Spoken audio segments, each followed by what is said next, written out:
Halo semua, bagaimana kabarnya? Sehat? Kembali lagi dengan saya di review film yang seperti biasanya akan membahas sebuah film atau dalam bahasa ilmiah disebut menspoilerkan. Dan yang mana kali ini saya akan membahas lanjutan John Wick, yakni John Wick kedua. Tanpa berlama-lama, check in. Sebelum memulai cerita, untuk link John Wick pertama ada di deskripsi. Lanjut.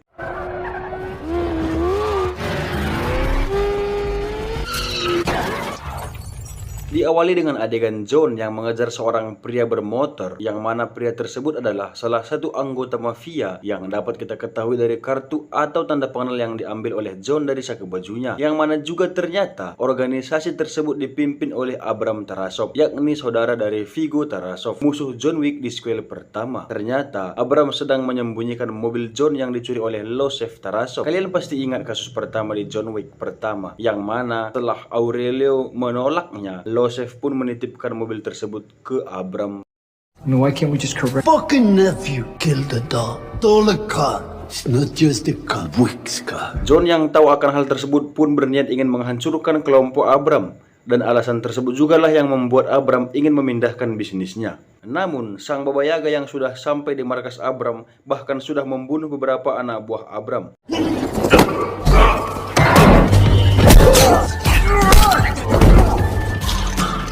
Itu John menelepon Abram seolah ingin mengatakan kalau Abram tidak punya tempat untuk bersembunyi ataupun berlari. Baba Yaga. Singkat cerita, John berhasil menemukan mobilnya dan langsung keluar dari tempat tersebut. Namun anak buah Abram langsung mengejarnya. John yang ingin menyelesaikan perselisihan tersebut pun kembali ke dalam markas dan menghajar satu persatu anak buah Abram.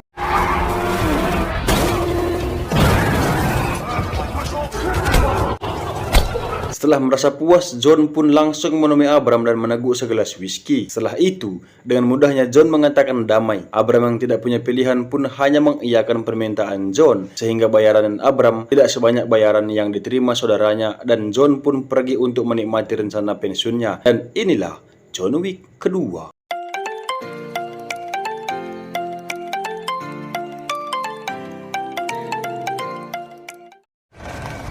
Keesokan harinya, John sampai di rumahnya sembari mengendarai mobil kesayangannya. Dan tanpa sengaja, John teringat kenangan dengan sang istri tercinta yang sudah meninggal. Dan ini menandakan bahwa cinta adalah kelemahan bagi orang yang kuat dan kekuatan bagi orang yang lemah. Pagi hari selanjutnya, John pun menyerahkan mobilnya yang sudah rusak parah kepada Aurelio. Motor's about to fall out. I thought you loved this car.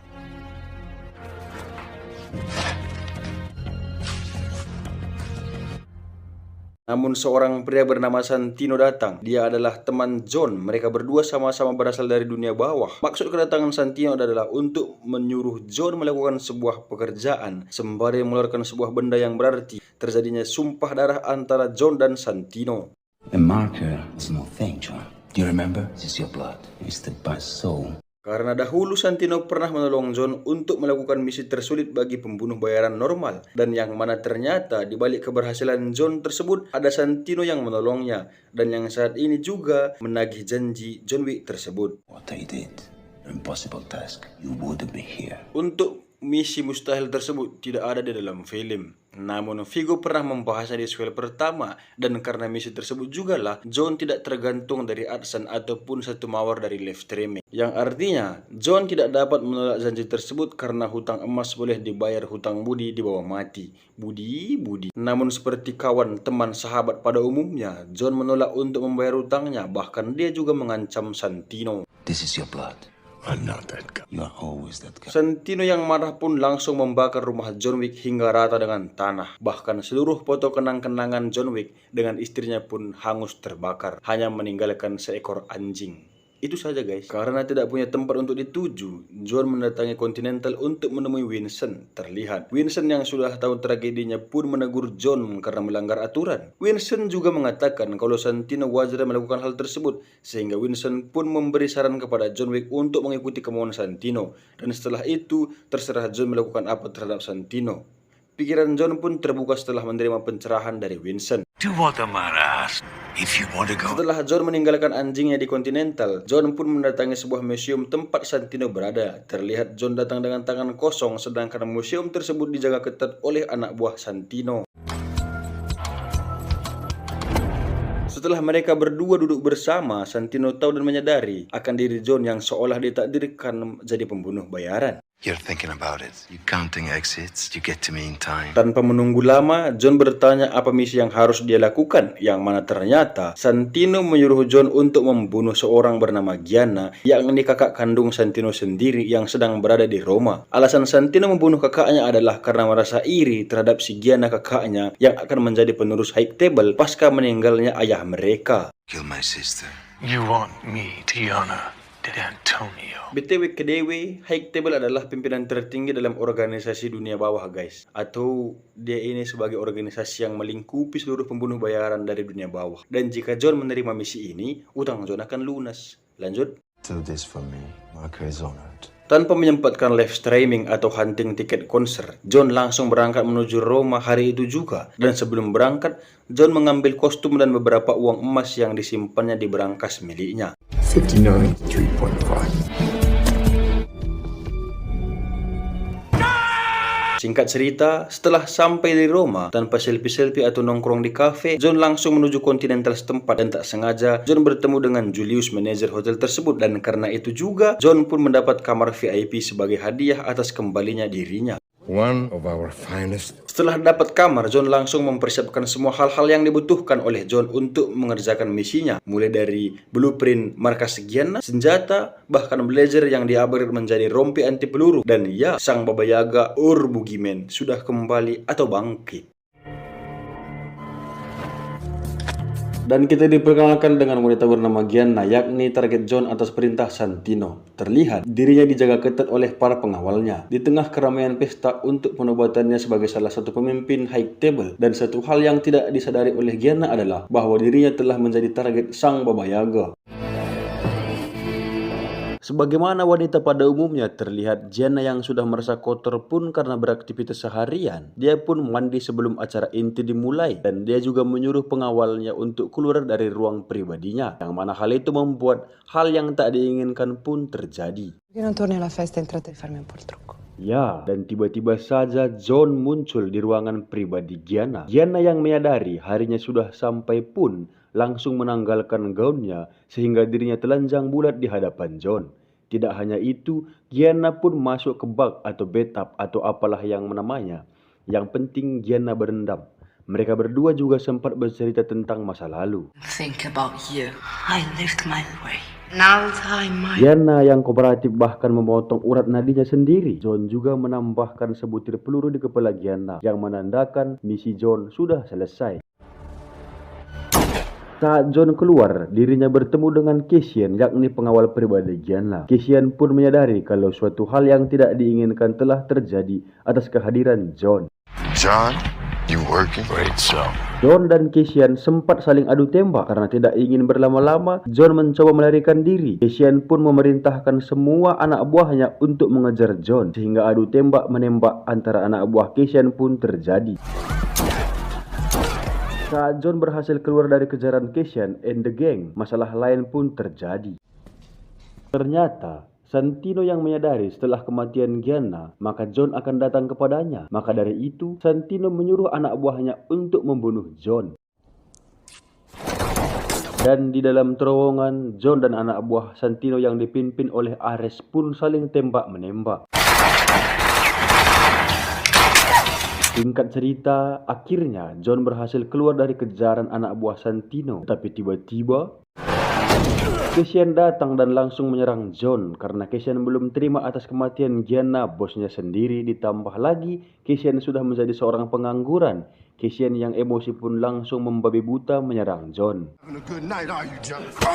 Pertarungan tersebut pun berhenti karena tanpa disadari mereka berdua sampai di teritori kontinental yang artinya netral, sehingga tidak dapat melakukan misi ataupun pembunuhan. Dan sang manajer pun memberi mereka berdua segelas whisky untuk menenangkan diri masing-masing. Di saat minum bersama, John menjelaskan bahwa dirinya hanya disuruh oleh Santino yang memiliki mark atau tanda perjanjian yang tidak dapat ditolak oleh John. Cassian pun memahami hal tersebut. Namun di balik semua alasan John tersebut, terlihat Cassian tetap tidak terima kalau bosnya mati dengan cara seperti itu. Sebelum meninggalkan John, Cassian sempat mengancamnya. John dengan tenang menjawab, "Lu jual gue beli," katanya sembari meneguk whisky-nya. killed my ward. Eye for an eye, John. Make it quick.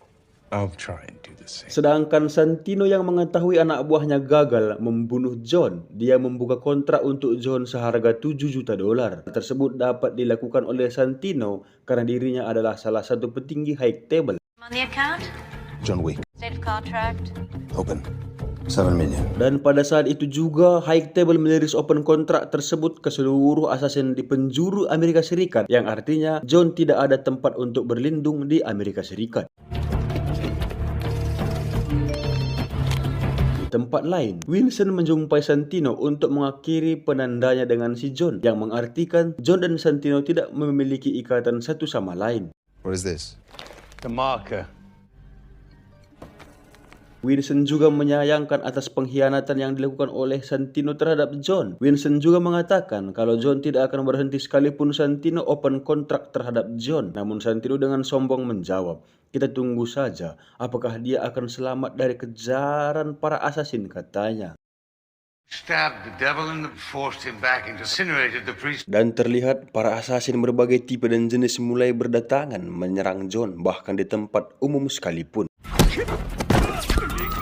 Namun satu persatu dari para assassin tersebut dapat dengan mudah ditaklukkan oleh John dan membunuh mereka satu persatu. Bahkan di sini juga legenda yang mengatakan bahwa sang Baba Yaga mampu membunuh orang hanya dengan fucking pensil pun dibuktikan. Namun tidak dibar, kawan-kawanku sekalian. Di saat John sedikit tenang, tiba-tiba Cassian muncul. Mereka pun saling adu tembak tanpa adanya fokus aim ataupun kekeran gitu teman-temanku sekalian. Kira-kira seperti inilah videonya. Scan dalam video ini ya, kalau kalian pernah menonton film Wanted tahun 2008, seepic apapun scan tembak-menembak mereka, lebih epic ini bro. Coba kalian tengok sekali lagi, mana ada orang normal seperti itu, tanpa mengeker cuk-cuk gitu, bisa tipis-tipis lah kena. Lanjut, hingga sampailah mereka di lorong kereta. Di saat mereka berdua masuk, terlihat amarah dari keduanya masih membara dan pertarungan tidak dapat dielakkan lagi. Namun, atas arahan sang sutradara, John pun memenangkan pertarungan tersebut. John pun turun dari kereta dan meninggalkan Cassian yang sekarat, karena John menancapkan pisau tepat di pembuluh darah Cassian, sehingga dirinya memiliki dan pilihan yang mana jika Cassian mencabut pisau dari pembuluh darahnya, maka dia akan mati kehabisan darah, atau membiarkan pisau tersebut menancap sampai bala bantuan datang. Blade is in your aorta. You pull it out, you will die. Consider this a profession. John yang terluka parah pun keluar dari kereta dan memberi koin emas kepada seorang pengemis, yang mana pengemis ini adalah mata-mata dari sebuah organisasi bagian dari high table yang bernama The Soup Kitchen, yang dipimpin oleh sang Raja Tunawisma bernama King Bowery, atau kita panggil saja Bowery supaya lebih mudah. Take me to him. It's John Wick. Sedikit informasi tentang The Soup Kitchen ini, yang mana mereka adalah bagian dari high table. Pekerjaan mereka sebagai mata-mata di seluruh kota New York, yang artinya si Bowery dengan begitu mudah mendapatkan informasi. Apapun informasi tersebut, Bowery pasti mengetahuinya dengan mudah. Dan karena hal tersebutlah John mendatangi Bowery untuk mendapatkan informasi dan cara agar John dapat menemukan Santino dengan mudah. John juga menjelaskan jika Santino menjadi salah satu petinggi di high table, otomatis Santino akan menjadi penguasa di New York, yang ada kemungkinan Santino akan mengusik bisnis yang dimiliki oleh Bowery. John juga mengatakan kalau Bowery yang berperang melawan petinggi, maka banyak korban jiwa yang berjatuhan. Tapi tidak dengan John, karena dia melakukannya sendiri dengan syarat Bowery memberinya senjata dan tumpangan untuk mengantarkan John ke tempat Santino berada. You kill Santino, come for you. I kill Santino, come for me. Mendengar penjelasan John, Bowery pun setuju memberinya senjata walaupun hanya 7 peluru saja. 45 ACP. 7. Singkat cerita, John berhasil masuk ke markas Santino yang bersamaan dengan pesta penobatan Santino menjadi salah satu petinggi yang dia rebut dari saudarinya sendiri. Dan di ruangan tersebut, John dan Santino bertemu dan inilah yang terjadi.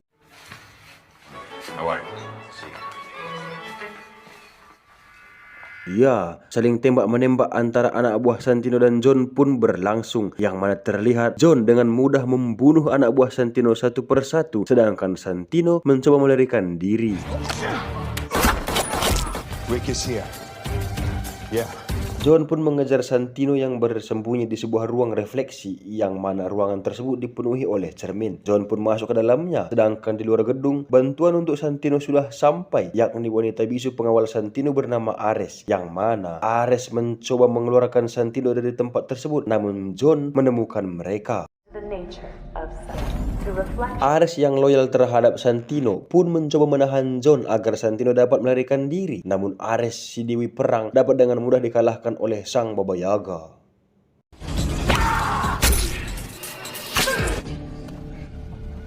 Sedangkan Santino yang dengan pengecutnya datang dan berlindung di Continental, yang artinya John tidak dapat membunuhnya dengan alasan kalau Continental adalah tempat netral. Tidak hanya itu, Santino juga meminta agar Winston mencabut keanggotaan John. Namun dengan tegas Winston menolak karena secara aturan John tidak melanggar ketentuan apapun yang berlaku dari High Table. Winston juga mengatakan kalau di dalam Continental, Winston berhak menolak perintah dari petinggi. Singkat cerita, John akhirnya sampai di Continental dengan penuh kemarahan terhadap Santino. Terlihat juga Winston panik dan berusaha menenangkan John, sedangkan Santino membacot sembari memakan hati bebeknya dan tiba-tiba, Yeah, Jonathan, walk away.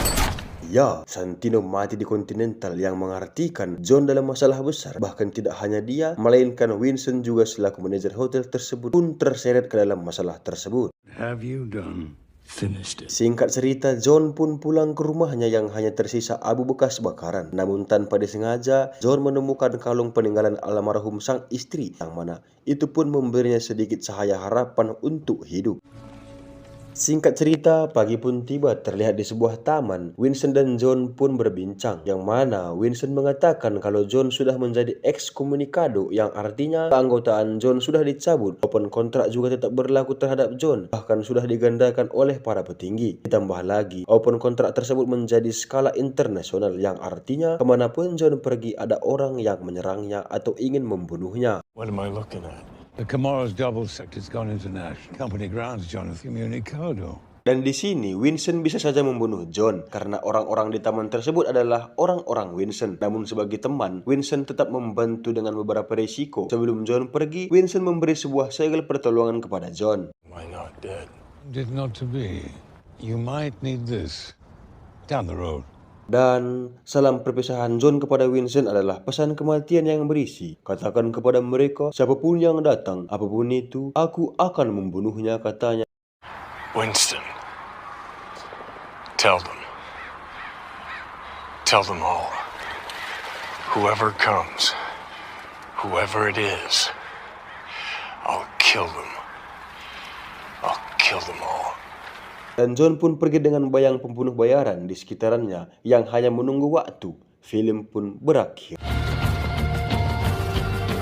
Pesan moral dari film ini adalah jangan anggap sepele terhadap masa sekarang, karena pengaruhnya akan terasa di masa depan. Saya Pensil John Wick, sampai jumpa.